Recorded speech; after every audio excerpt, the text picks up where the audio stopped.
मैं डॉक्टर मोहन शर्मा। आज हम बात करेंगे कुछ ऐसे द्रव्यों की जो हमारी उम्र को छुपा सकते हैं। यहाँ छुपाने का मतलब है कि यदि किसी की उम्र 70 इयर्स की है तो वह देखने में 55 का महसूस हो, यानी उसकी उम्र हमने 15 साल एक तरह से घटा दी और उसके अंदर शक्ति भी 55 इयर्स के बराबर हो। तो इंडियन सिस्टम ऑफ मेडिसिन में कुछ ऐसे द्रव्य हैं जिनका यदि हम उपयोग करें या प्रयोग करें तो हमारी उम्र कम दिखाई दे सकती है, यानी हमारी जो अपीयरेंस है वह कम उम्र वाले जैसी महसूस हो सकती है और उसके अंदर शक्ति भी उसी कम उम्र वाले की तरह से होगी। तो इसके लिए कुछ औषध द्रव्य हैं, यानी कुछ हर्बल हैं, हर्बल प्लांट्स हैं, हर्बल पदार्थ हैं, तो जिनको कि हम वय स्थापक बोलते हैं, वय स्थापक द्रव्य यानी रेजुविनेटर्स, यानी जो हमारी उम्र को कम कर सकते हैं, हमें फिर से युवा बना सकते हैं, यानी जिनको रेजुविनेट बोलते हैं। तो वह द्रव्य क्या है? तो इंडियन सिस्टम ऑफ मेडिसिन में जो द्रव्य बताए हैं उनमें 10 द्रव्य बताए हैं इस तरह के, यानी 10 हर्ब्स बताई हैं। तो जिसमें गिलोय है, हरड़ है, आंवला है, जीवंती है, शालपर्णी, रासना, मंडूक पर्णी, शतावरी, पुनर्नवा और सरिवन। लेकिन इनमें यानी इनको बोलते हैं रेजुविनेटर्स द्रव्य यानी वय स्थापक द्रव्य, लेकिन इनमें सबसे श्रेष्ठ द्रव्य जो बताया है वह है आंवला। यानी जो व्यक्ति आंवले का सेवन करता है उसकी उम्र कम हो सकती है, यानी वह देखने में कम उम्र वाला लग सकता है या लगता है जो व्यक्ति आंवले का सेवन करता है।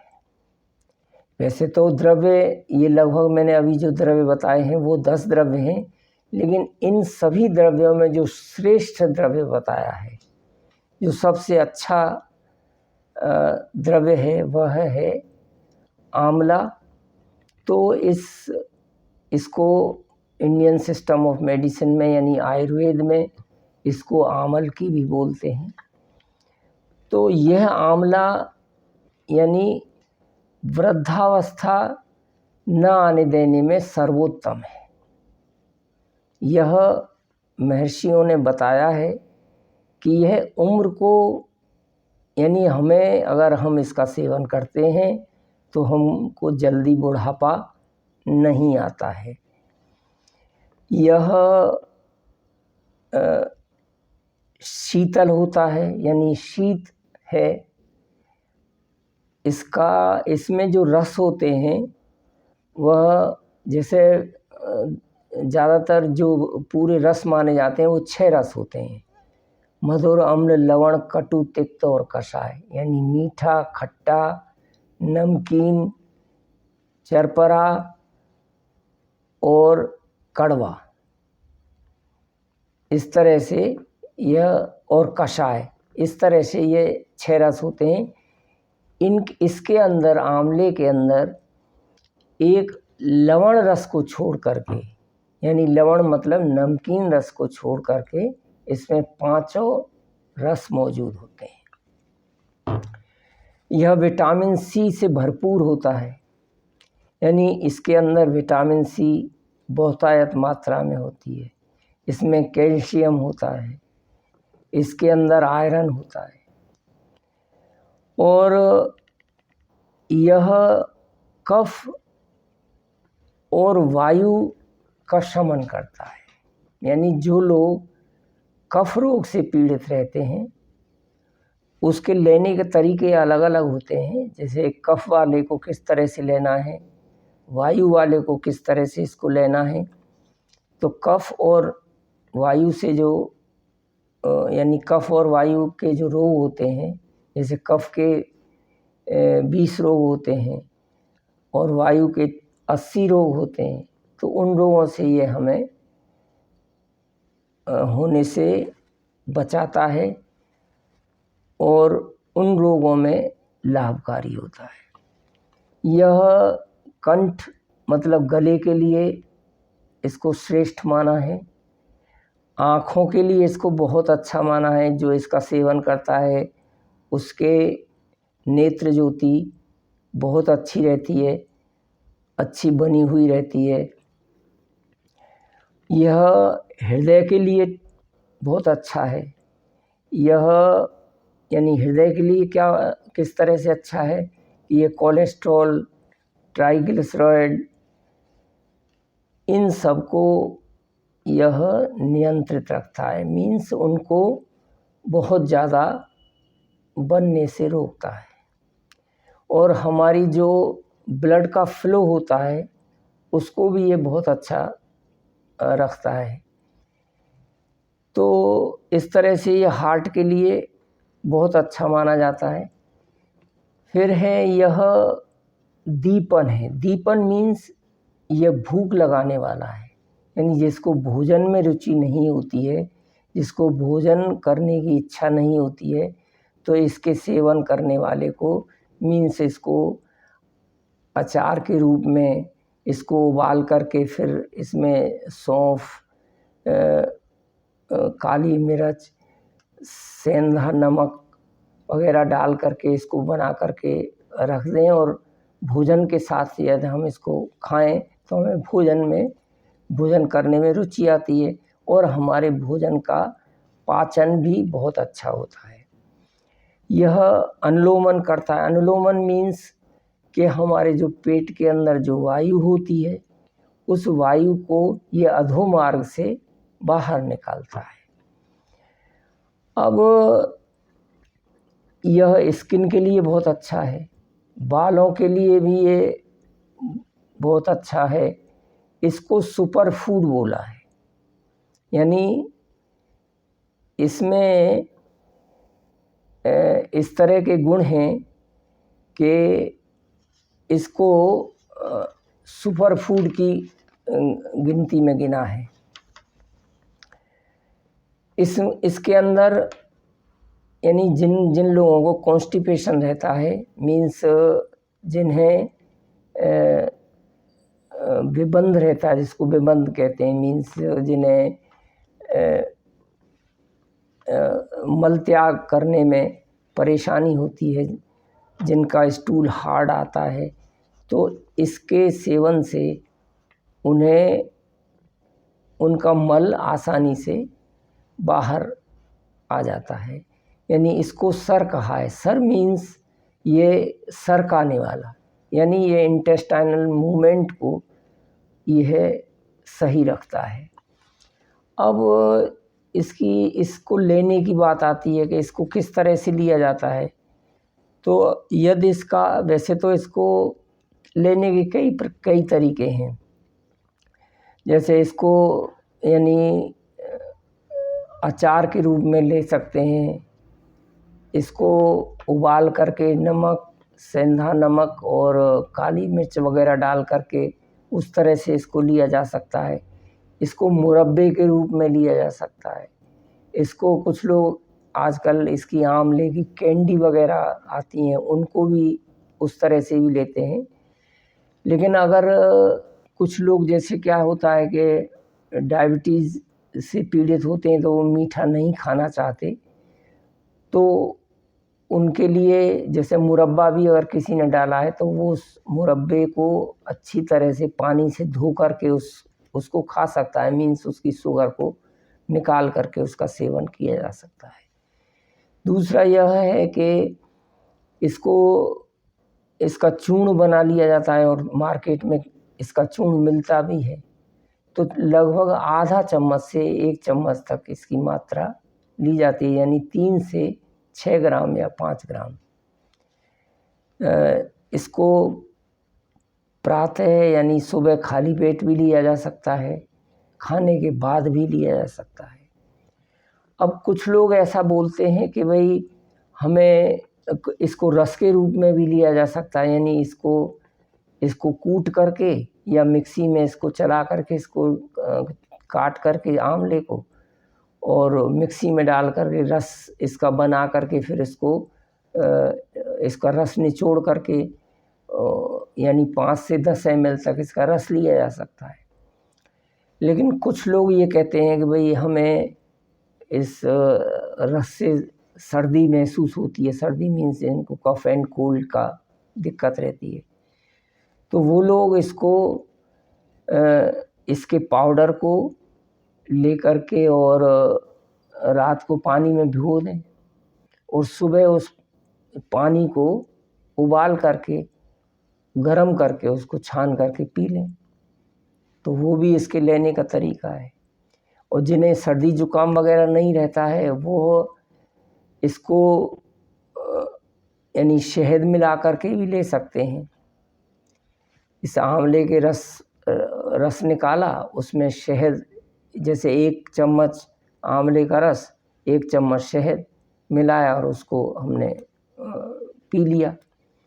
तो शहद क्या करता है कि शहद का जो एब्जॉर्प्शन होता है वह बहुत जल्दी होता है और उसके साथ जो भी मेडिसिन ली जा रही है उसका भी शरीर के अंदर एब्जॉर्प्शन जल्दी होता है, यानी मुंह से ही शहद का एब्जॉर्प्शन शुरू हो जाता है। इसलिए शहद से लेने का विधान है, अन्यथा इसमें मिश्री मिला करके भी इसको ले सकते हैं। जो लोग पित्त रोग से पीड़ित हैं, पित्त मीन्स जिनको गर्मी की प्रॉब्लम्स हैं, यानी जिन्हें गर्मी के रोग हैं, जिन्हें गर्मी बहुत लगती है या ख़ास तौर से गर्मी के दिनों में इसके रस और जिनको बहुत खट्टा लगता है तो इसमें पानी मिला लें, पानी मिला करके इसको पी लें, उसमें मिश्री मिला करके पी सकते हैं। तो इसको यानी यह खट्टा होते हुए भी, यानी इसका रस अम्ल रस है, अम्ल मीन्स खट्टा, यह खट्टा होते हुए भी पित्त को शांत करता है। यानी ज़्यादातर क्या होता है कि जैसे आम हुआ, इमली हुआ, ये सारी चीज़ें लगभग खट्टी हैं और जितनी भी खट्टी चीज़ें हैं वो पित्त को बढ़ाती हैं। लेकिन आंवले में एक ऐसी शक्ति है कि वह खट्टा होते हुए भी पित्त का शमन करता है, यानी पित्त शामक है। तो यानी यदि व्यक्ति ये चाहता है कि उसकी उम्र कम महसूस हो, कम लगे और उसमें कम उम्र के समान शक्ति बनी रहे, तो हमें नित्य प्रति 1 आंवले का सेवन अवश्य करना चाहिए। यदि हम प्रतिदिन 1 आंवले का सेवन करते हैं तो हमारे शरीर में विटामिन सी की पूर्ति होती रहती है, हमारे शरीर में स्किन है उसकी कांति बनी रहती है, हमारे बाल बहुत जल्दी नहीं झड़ते हैं, जल्दी सफ़ेद नहीं होते हैं। उम्र के हिसाब से तो हो सकते हैं लेकिन उनकी गति कम हो जाती है। मीन्स हमारी उम्र जो 70 साल की उम्र है वह हमें 60 साल या 55 साल की जैसी उम्र महसूस होती है, तो हमें अपनी उम्र को यानी वय स्थापना जिसको कहा जाता है, यानी हमें पुनः युवावस्था में आने के लिए प्रतिदिन एक आंवले का सेवन करना चाहिए। इसके कुछ मेडिसिन भी बनती हैं, जैसे च्यवनप्राश, ब्रह्म रसायन। तो च्यवनप्राश जो है, एक महर्षि च्यवन ऋषि हुए थे, तो वो उनका शरीर जब बहुत जर्जर हो गया, तो उन्होंने जब इस च्यवनप्राश का, जो आंवले से ही बनता है, जिसका मुख्य घटक आंवला होता है, उसके प्रयोग करने से वह पुनः युवा हो गए। तो यहाँ कहने का मतलब यह है कि अब युवा होने के लिए केवल इतना ही नहीं है कि भाई हम, जैसे अगर कोई ये कहेगा कि भाई हम तो च्यवनप्राश का सेवन करते हैं और हम युवा नहीं हुए, लेकिन हम दूसरी चीज़ों का भी साथ में सेवन करते हैं, जो बहुत गलत होता है। जैसे हमारा आहार विहार सही नहीं होता। विहार से मेरा मतलब है कि हमारी दिनचर्या सही नहीं रहती है। आहार से मतलब है हम बहुत सारे इस तरह के खानों का सेवन करते हैं, जैसे पैक्ड एंड प्रोसेस्ड फूड का जो सेवन करते हैं, वो बहुत ही हमारे लिए नुकसानदायक होते हैं। हमारे इम्यून सिस्टम को ख़राब करते हैं, हमारे शरीर की शक्ति का ह्रास करते हैं, हमारी शक्ति को कम करते हैं, और हमें इस तरह की चीज़ों के सेवन करने से हमारी उम्र कम उम्र होते हुए भी ज़्यादा उम्र महसूस होती है। तो मेरा यहाँ कहने का मतलब यह है कि यदि हम इसको तरीके से सेवन करें। अच्छा, कई बार क्या होता है कि यह रूक्ष होता है। रूक्ष मतलब इसका जो गुण है वो रूखापन वाला होता है। तो जिनकी प्रकृति रूक्ष होती है, यानी जैसे किसी की स्किन ड्राई है, तो उसको किस तरह से सेवन करना चाहिए, तो उसको जैसे आंवले का चूर्ण लिया, उसमें घी मिला करके उसका सेवन किया जा सकता है। उसके साथ में उसको टेस्ट सही रखने के लिए उसमें हम मिश्री भी मिला सकते हैं, यानी 1 चम्मच आंवले का चूर्ण, उसमें 1 चम्मच घी और 1 चम्मच मिश्री। और जो मिश्री नहीं मिलाना चाहते हैं तो भी कोई बात नहीं। जो घी है वो उसकी रूक्षता को कम कर देता है। लेकिन जो लोग मोटे शरीर वाले होते हैं, जिनके शरीर में फैट होती है, तो उन्हें घी मिलाने की आवश्यकता नहीं है, क्योंकि उनके शरीर में रूक्षता नहीं है। मीन्स रूक्ष शरीर वाले, यानी जिसको हम कहते हैं कि वो लोग दुबले पतले होते हैं। तो जो यानी दुबला पतला व्यक्ति होगा, उसको आंवले के साथ घी मिला करके लिया जा सकता है। और भी एक तरीका है कि आंवला लें और उसमें लगभग हम 10 मुनक्के उसके साथ ले लें, यानी आंवले का पाउडर ले लिया, ऊपर से हमने 10 मुनक्के खा लिए, साफ़ करके धो करके उनको, तो वो हमारी रूक्षता को कम कर सकते हैं। और या फिर हम तीनों चीज़ों को मिला करके ले सकते हैं, आंवला, द्राक्ष मीन्स मुनक्का, और घी, इन तीनों को मिला करके इनका पेस्ट बना करके बड़े आराम से इसको खाली पेट हम ले लें, और जब भी हमें भूख लगे हम खाना खाएं, तो आप देखेंगे कि हमारी उम्र वह वहीं रुक जाएगी और हमें सालों साल तक ये पता नहीं लगेगा कि इस व्यक्ति की उम्र कितनी है। तो हमें अपने खाने में, अपने भोजन के अंदर आंवले का प्रयोग करना चाहिए, और हमें अपने भोजन में आंवले को शामिल करना चाहिए। ज़्यादा नहीं कर सकें तो हम प्रतिदिन 1 आंवला अवश्य खाने का प्रयास करें। कभी रह जाए तो कोई बात नहीं, लेकिन यदि हम खाते हैं तो इससे हमारी स्किन बहुत अच्छी रहती है और हमारी उम्र का और स्किन का बहुत बड़ा रिलेशन है। उम्र से यानी स्किन से उम्र का पता नहीं चल पाता है। यदि किसी की शरीर में जैसे झुर्रियाँ आ जाती हैं तो उसकी उम्र ज़्यादा लगने लगती है। तो इसका सेवन करने वाले की उम्र भले ही ज़्यादा हो, लेकिन वह उम्र एक तरह से रुक जाती है। मीन्स उसकी उम्र कम दिखाई देती है और उसमें शक्ति भी जो उम्र उसमें दिखाई दे रही है उसी की तरह से उसमें शक्ति होती है। इसके प्रयोग करने से पहले हम एक बार अपने डॉक्टर से अवश्य ही सलाह ले लें